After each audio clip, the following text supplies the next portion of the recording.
And now, if you don't know, now you know. Because this is the way it's going to play out. And I think people need to understand that this is not a president that just talks and does letters and press conferences. And, if he says he's serious about something, he means it. And this is something that was a direct threat to the national interest of the United States, and the president addressed it. नमस्कार, सलाम दोस्तों। आप देख रहे थे अभी Marco Rubio को, जिनका नाम रख दिया गया है वाइस रॉय रूबियो, जो खड़े थे एम्परर ट्रंप के बराबर।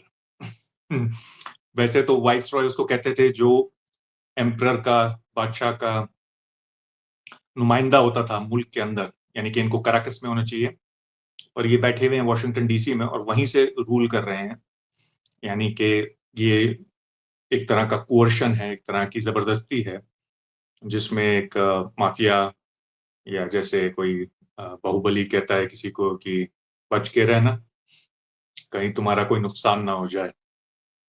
और मैं आपको आज बताऊंगा 3 मुल्कों की आर्थिक स्थिति, माली हालात के बारे में, कि कैसे वो एक तरह के फ्री फॉल में हैं। यानी तीनों के इकोनॉमी के बुरा हाल है, टुकड़े उड़ चुके हैं। ये सिर्फ अमेरिका के सैंक्शंस की वजह से नहीं है, उनके अपने इकोनॉमिक मिसमैनेजमेंट की वजह से भी है, अपनी गलतियां और फुअड़पन की वजह से भी है, पर अमेरिका के सैंक्शंस का भी बड़ा हाथ है। तो ये 3 कौन है? सबसे पहले बात करूंगा मैं क्यूबा के बारे में, क्योंकि क्यूबा और वेनेजुएला की वजह से आजकल इस पूरे ड्रामे को पायरेट्स ऑफ द कैरिबियन कहा जा रहा है। पायरेट्स ऑफ द कैरिबियन एक फिल्म थी, पर मजाक के अलावा ये काफी सीरियस मामला है, क्योंकि क्यूबा में हालात इस तरह के हैं इस वक्त कि हवाना कैपिटल में भी 12 से 15 घंटे बिजली जाती है, और अगर आप बाहर हैं तो 20 घंटे भी आपको बिजली नहीं मिलती। 20 घंटे तक आपको बिजली नहीं मिलती दिन में। लोग कुकिंग गैस नहीं है तो लोग ऐसे खुले चूल्हों पे बना रहे हैं खाना अपना, लकड़ी के चूल्हों पे कुछ लोग। और ये हालत हुई क्यों, इसकी एक लंबी कहानी है, पर अभी जो इमीडिएट शॉक लगने वाला है इकोनॉमी को, वो वेनेजुएला की वजह से लगने वाला है। यानी वेनेजुएला रोज 90,000 बैरल ऑयल देता था क्यूबा को। उसके एवज में क्यूबा जो था वो हेल्थ केयर सर्विसेज, क्योंकि उनका हेल्थ केयर सिस्टम बहुत बढ़िया है क्यूबा का, और सिक्योरिटी इंटेलिजेंस सर्विसेज प्रोवाइड करते थे। बल्कि मदुरो के पर्सनल गार्ड्स क्यूबन ही थे। 32 क्यूबन गार्ड मारे गए टोटल 80 या 100 लोगों में से, जो इस रेड में मारे गए हैं। पर क्यूबा पे वापस लौटता हूँ। क्यूबा में क्या हुआ कि बहुत अरसे से एक कम्युनिस्ट सोशलिस्ट गवर्नमेंट थी। फिडेल कैस्ट्रो के जमाने से 67 इयर्स हो चुके। इसमें पहले भी एक बार मुश्किल हालात हुए मिड 90s में, जब सोवियत यूनियन के गिरने के बाद सोवियत यूनियन 30% देता था उनका बजट, और जब उसके जाने के बाद एकदम से शॉर्टेज हो गई हर चीज की, फ्यूल की भी, खाने पीने की, और प्रोटेस्ट भी हुई, और मास माइग्रेशन, लोग बाहर भी गए। तो क्यूबा में वेव्स होती रही हैं मास माइग्रेशन की। अभी जो लेटेस्ट मास माइग्रेशन की वेव है ये कोविड के बाद से शुरू हुई, क्योंकि कोविड के दौरान जो इनका एक मेन टूरिज्म सेक्टर था जिसे कमाते थे, 4 मिलियन टूरिस्ट आते थे क्यूबा में हर साल। अब सिर्फ 2 मिलियन रह गए कोविड के बाद, रिकवरी हुई नहीं पूरी। उसकी वजह से भी मिलियंस बाहर चले गए। एस्टिमेट ये है कि पिछले 4-5 साल में तकरीबन 2.75 मिलियन लोग चले गए एक 8.5 मिलियन 9 मिलियन के मुल्क में।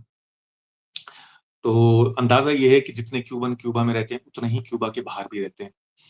और हालात अब इस मोड़ पे पहुंचे हैं पिछले कुछ महीनों में कि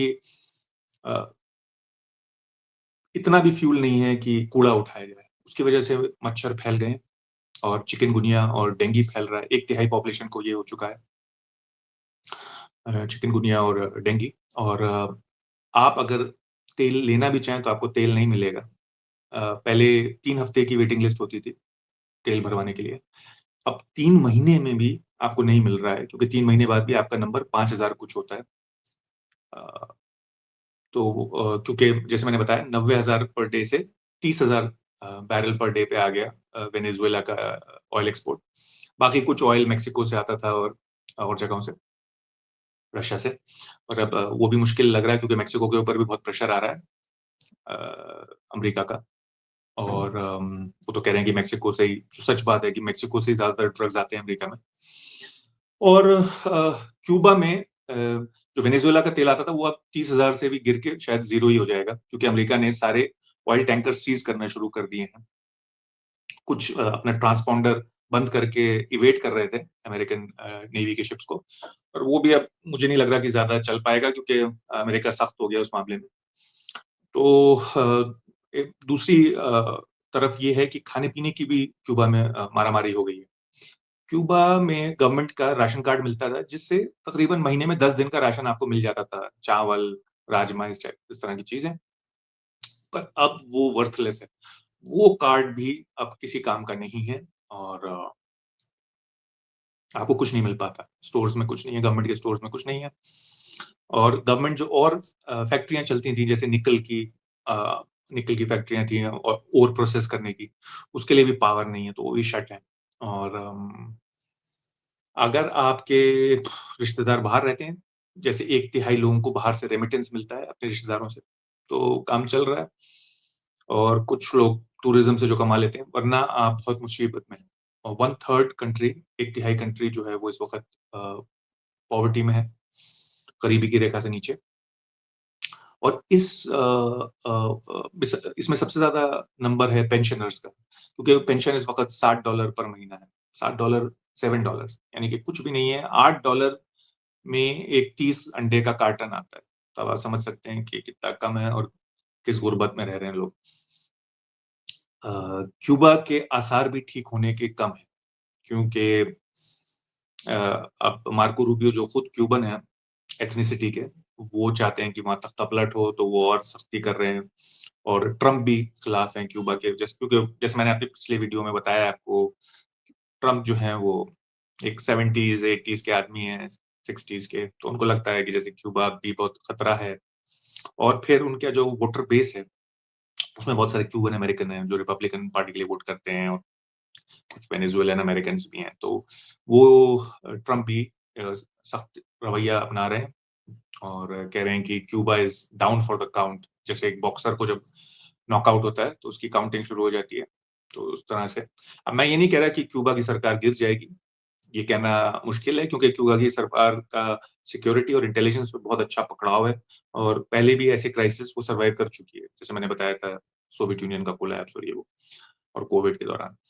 तो हो सकता है सर्वाइव कर जाए, पर हालत इतनी खराब है कि क्यूबा की मशहूर हेल्थ सर्विस के पास इतना पैसा नहीं है कि वो कैथेटर खरीद सके। जब पेशेंट आते हैं तो उनसे कहते हैं आप अपना कैथेटर खुद साथ में लेके आइए, वरना हम आपका इलाज नहीं कर पाएँगे। तो दुआ करता हूँ कि क्यूबा की हालात बेहतर हो जाएँ। जब मैं ये विश्लेषण करता हूँ, जब ये एनालिसिस करता हूँ, जब आपको तफ़सील से बताता हूँ, तो मेरा मकसद ये नहीं है कि उस मुल्क की तबाही, पर मैं आपको बताता हूँ कि हालात क्या हैं। और अगर आप सच सुनना चाहते हैं तो वो मैं आपको बता रहा हूँ, क्योंकि झूठी खबरें दिलासे वाली मैं देता नहीं। दूसरा मुल्क जो अब फ्री फॉल में जा रहा है वो है वेनेजुएला। वेनेजुएला में भी हालात बहुत खराब हो सकते हैं, ऑलरेडी खराब हैं और खराब हो सकते हैं। क्यों? क्योंकि अमेरिका ने जो एम्बार्गो लगा रखा है, तेल के टैंकर पकड़ रहा है, तो ये कई महीने से मामला चल रहा है। और अब जो स्टेट ओन्ड ऑयल कंपनी, जो मेन ऑयल कंपनी है वेनेजुएला की, उसके पास जगह नहीं बची है ऑयल स्टोर करने के लिए, क्योंकि ऑयल प्रोड्यूस तो हो रहा है, पर वो या तो खाली टैंकरों में, शिपों में बाहर जो खड़े थे, उनमें स्टोर कर रही थी, या लैंड के ऊपर जो टैंक्स हैं सॉरी, लैंड के ऊपर, उनमें स्टोर कर रही थी। दोनों बढ़ते जा रहे हैं, और जनवरी के एंड में दोनों बढ़ जाएँगे, तो प्रोडक्शन 0 के करीब आ जाएगा। वैसे भी प्रोडक्शन जो था, वो गिर रहा था। यानी वेनेजुएला हर साल 1.2 मिलियन एक्सपोर्ट करता है बैरल्स पर डे, और अब ये गिर के 3 लाख बैरल पर डे तक आ सकता है, अ, जो फिर एक्सपोर्ट नहीं हो पाएगा, अ, और शायद और प्रोड्यूस भी नहीं कर पाएगा, क्योंकि स्टोरेज की भी जगह चली जाएगी।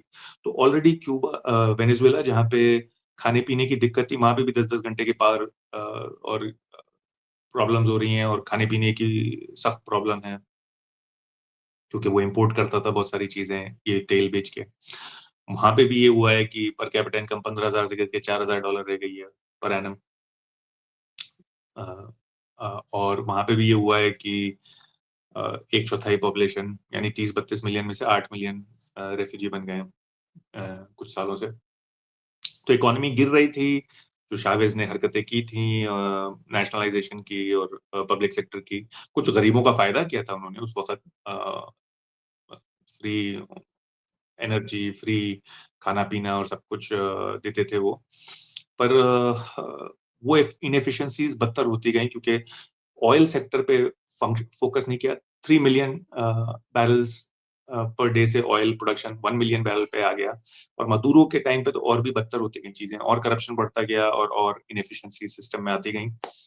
तो पहले से ही हालात खराब थे और अगर ये ऐसा चलता रहा कि ऑयल नहीं बेच पाए क्योंकि इन्होंने उसको बदलने की भी कोशिश की, कुछ और मिनरल्स जैसे गोल्ड वोल्ड भी एक्सपोर्ट करते हैं, निकेल ये वो और पर वो भी नहीं कर पाएँगे ये, अगर अमेरिका ने इनके ऊपर रहम नहीं खाया। तो इसलिए जो अभी प्रपोज़ल आपने देखा होगा कि अमेरिका ने कहा कि एक 30 से 50 मिलियन बैरल अमेरिका को आएगा उनका तेल, वो शायद उनके लिए अच्छा ही होगा क्योंकि उसके एवज़ में उनको कुछ पैसे मिल जाएँगे। और अगर अमेरिका वो पैसे नहीं रखेगा, तो वो पैसे उनको मिल जाएँगे, तो उनका फ़ायदा हो जाएगा। वरना वेनेज़ुएला भी फ्री फॉल में चली जाएगी और ये रोड्रिगेज़ जो अभी प्रेज़िडेंट बनी है मदुरो के बाद, ये भी सिचुएशन सँभाल नहीं पाएँगी। हो सकता है इनको भी जाना पड़े और कहीं अफ़रा-तफ़री ना शुरू हो जाए, कहीं सिविल वॉर, खाना-जंगी ना शुरू हो जाए वेनेज़ुएला में। तो ये सब वाइसरॉय मार्को रूबियो और एम्परर ट्रम्प के हाथ में है इस वक़्त। तीसरा मुल्क जो है, जिसके बारे में बात करना चाह रहा हूँ, वो है ईरान। ईरान के बारे में मैंने पिछले भी कई वीडियोज़ बनाए हैं, वो आपने शायद देखे होंगे। पर कल की खबर ये है कि ईरान के अंदर और ईरान के बाहर इंटरनेट ट्रैफ़िक ज़ीरो के करीब आ गया है। यानी बिल्कुल इंटरनेट ट्रैफ़िक बंद हो गया है। इंटरनली भी गवर्नमेंट ने बंद कर दिया है और बाहर भी, ईरान के बाहर भी इंटरनेट ट्रैफ़िक आना-जाना बंद हो रहा है, हो गया है बल्कि क्योंकि प्रोटेस्ट इतनी ज़्यादा फैल चुकी हैं। और इनमें एक वजह ये भी रही प्रोटेस्ट की कि जो सैंक्शंस आए अमेरिका के और उसकी वजह से जो इन्फ्लेशन हुआ और करेंसी क्रैश हुआ, जैसे मैंने बताया कि 6 महीने में ही 56% करेंसी गिर गई और पिछले 1 साल में 80% फूड इन्फ्लेशन रहा तकरीबन 75-80% और पिछले दिसंबर में इसी दिसंबर में 42% रहा इन्फ्लेशन। अभी हालात और बदतर हो गए हैं पिछले 2-3 दिन में अंडे और कुकिंग गैस की प्राइस तिगनी हो गई है। तो ये इकोनॉमी भी गिरती जा रही है और कोई आसार नहीं लग रहे ठीक होने के क्योंकि अमेरिका का रवैया इज़राइल के प्रेशर में और जो ज़ायनिस्ट लॉबी है, इज़राइली लॉबी अमेरिका में उसके प्रेशर में और सख्त होता जा रहा है। यानी ईरान तो डील करना चाहता है, पर वो चाहता है कोई फेस सेविंग डील हो जाए जिसमें नाम के वास्ते ही वो अलाउ करें कि आप न्यूक्लियर एनरिचमेंट कर सकते हैं। पर अमेरिका कह रहा है कि एक ज़र्रा भी एनरिचमेंट अलाउ नहीं होगा। ये सारा का सारा जो ऑलरेडी एनरिच्ड है वो भी बाहर भेजना होगा आपको और अगर आपको कुछ चाहिए अपने पावर प्लांट्स के लिए न्यूक्लियर पावर प्लांट के तो हम आपको देंगे गिन के जो तो और हमारे इंस्पेक्टर कहीं भी जा सकते हैं पूरे मुल्क में, चाहे वो प्रेसिडेंशियल पैलेस हो या कहीं भी और हम आपके खुल्लम-खुल्ला इंस्पेक्शन करेंगे। तो इन शर्तों के लिए यानी कि ये ज़लील करने वाली शर्तों पे तैयार नहीं हो रहे ईरान के लीडर, सुप्रीम लीडर। पर मेरे राय में कोई और भी अगर लीडर आ गया, जैसे मैंने पिछले वीडियो में बताया था कि बातचीत चल रही है कि कोई हो सकता है एक नया स्ट्रॉन्ग मैन आ जाए, बाहुबली आ जाए ईरान में और बोनापार्ट और वो भी तैयार नहीं होगा इसके लिए। तो लग ऐसा रहा है कि ये सिचुएशन अब सॉल्व हो नहीं सकती है आसानी से। यानी कि सैंक्शंस हट नहीं सकते, अगर सैंक्शंस हट नहीं सकते तो इकोनॉमी और खराब होती जाएगी और लोग और सड़क पे आते रहेंगे। तो इसको सिर्फ या तो फोर्स से कोशिश करेगी ईरान की गवर्नमेंट कंट्रोल करने की, क्योंकि ईरान में और भी दिक्कतें हो रही हैं, जैसे आपको पता होगा कि वहाँ पे सूखा ड्राउट हो गई है, पानी की भी बहुत किल्लत है और क्या कहते हैं तमाम अ अ, कुछ माइनॉरिटीज़ भी रिबेलियन में हैं, जैसे कुर्द और बलोच और अरब का हिस्सा। तो दिक्कतें सिर्फ बढ़ती जाएँगी और लग ऐसा रहा है कि ईरान की इकोनॉमी भी गिरती जाएगी। जिसका मतलब ये नहीं है कि मैं कह रहा हूँ कि फौरन सरकार गिर जाएगी, पर सरकार डगमगा रही है और उसके अंदर कोई बड़ा चेंज लग रहा है होने वाला है क्योंकि कोई ईज़ी सॉल्यूशन ईरान के पास भी नहीं है। ईरान ने भी अपनी इकोनॉमी मिसमैनेज भी की है। कुछ सैंक्शंस की वजह से हुआ है और जैसे मैंने पिछले वीडियो में बताया था कि ईरान का भी काफ़ी मिसमैनेजमेंट है इकोनॉमी का, जैसे क्यूबा और वेनेजुएला का। तो देखते रहिए मेरा प्रोग्राम, सब्सक्राइब कीजिए और शेयर कीजिए और मैं आपको इसी तरह से सच लाता रहूँगा, अगर आप में हौसला है सच सुनने का। शुक्रिया। You know, one of the things that is happening, and I think you see it all the time. Howard, you've seen it. That Cuba is ready to fall. You know, Cuba looks like it's ready to fall. I don't know if they're going to hold out. But Cuba now has no income. They got all of their income from Venezuela, from the Venezuelan oil. They're not getting any of it. And Cuba literally is ready to fall. And you have a lot of great Cuban Americans that are going to be very happy about this. Marco Rubio.